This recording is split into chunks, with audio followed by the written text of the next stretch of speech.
انسان اکثر ان لوگوں کو ڈھونڈتا ہے جن سے وہ محبت کرتا ہے اور ان لوگوں سے بے خبر رہتا ہے جو اس سے محبت کرتے ہیں۔ معاف کر کے آگے نکل جاؤ ان لوگوں کو جنہوں نے دل دکھایا، تہمت لگائی یا برا بھلا کہا۔ یقین جانو اللہ کچھ نہیں بولتا، اور جب وہ حساب برابر کرتا ہے تو ناانصافی نہیں کرتا۔ ہزاروں مایوس لوگوں میں سے اگر اس نے تمہیں دعا کی توفیق دی ہے تو پھر وہ کیسے تمہاری دعا رد کر سکتا ہے جس نے دعا کا حکم دیا ہے؟ پھل درخت کے اندر سے نہیں آتا، یقین نہیں تو درخت کاٹ کر کے دیکھ لو، لکڑی ہی لکڑی ہے۔ رزق زمین کے اندر سے نہیں آتا، یقین نہیں تو کھدائی کر کے دیکھ لو۔ تمہاری ساری پریشانیاں تمہاری خواہش کی وجہ سے ہے، خواہش چھوڑ دو، تمہیں سکون مل جائے گا۔ اپنی ضروریات کے لیے دوسروں کی طرف مت دیکھو، جس نے تمہیں پیدا کیا وہ تمہاری ضروریات بھی پوری کرے گا۔ جب تم سے کوئی اختلاف کرتا ہے یا تنقید کرتا ہے تو تمہارے دل میں نفرت کی ایک چھوٹی سی چیونٹی جنم لیتی ہے۔ اگر تم اس چیونٹی کو ایک دم نہیں مارتے تو وہ سانپ بن جاتی ہے۔ ایک موم بتی دوسری موم بتی کو روشن کرتے ہوئے کبھی اپنی روشنی نہیں کھوتی۔ جو تم خود جو نہیں جانتے اسے دوسروں کو مت سکھاؤ۔ شکر کو چادر کی طرح پہنو، یہ تمہاری زندگی کے ہر کونے کو چھپا لے گا۔ درویشوں کے علاوہ دنیا کے باقی لوگ بچوں کی مانند ہے جو دنیا کے کھیل میں مگن ہے۔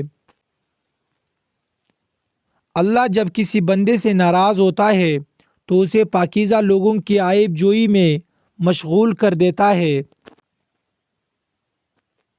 اتنا جھوٹ مت بولو کہ لوگوں کا تمہارے سچ سے بھی اعتبار اٹھ جائے۔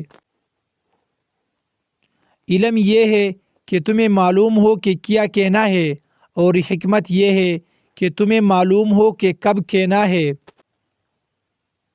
پرندہ جب اڑنے کی ٹھان لے تو ہوا کو راستہ دینا ہی پڑتا ہے۔ معزز بننا چاہتے ہو تو دوسروں کی عزت کرو، کیونکہ یہ کام معزز بندہ ہی کرتا ہے اور یہی انسانیت کا کمال ہے۔ اللہ تعالیٰ اسے اپنا ولی بنا لیتا ہے جو بندہ یہ چار کام کرتا ہے: کم کھاتا ہے، کم سوتا ہے، کم بولتا ہے اور لوگوں سے مل جل کم رکھتا ہے۔ زندگی میں دو لوگوں سے ہمیشہ دور رہنا، ایک مغرور اور دوسرا مصروف، کیونکہ مصروف اپنی مرضی سے بات کرتا ہے اور مغرور اپنے مطلب سے۔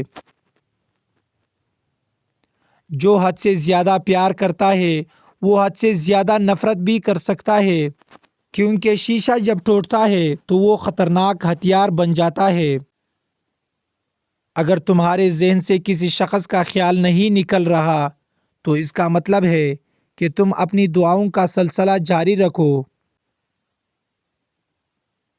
انسان کی عقل تو صرف اتنی ہے کہ اگر اسے جانور کہا جائے تو ناراض ہو جاتا ہے، اور اگر شیر کہا جائے تو خوش ہو جاتا ہے۔ بہترین وقت وہ ہے جب بدترین لوگ بے نقاب ہو جائے۔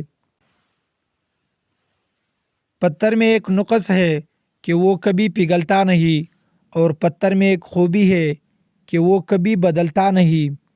محترم ناظرین، اگر آپ کو ہماری آج کی یہ ویڈیو اچھی لگی ہو تو پلیز ویڈیو کو لائک اور شیئر ضرور کر دے، اور ہماری یوٹیوب چینل کو ضرور سبسکرائب کر دے۔ شکریہ۔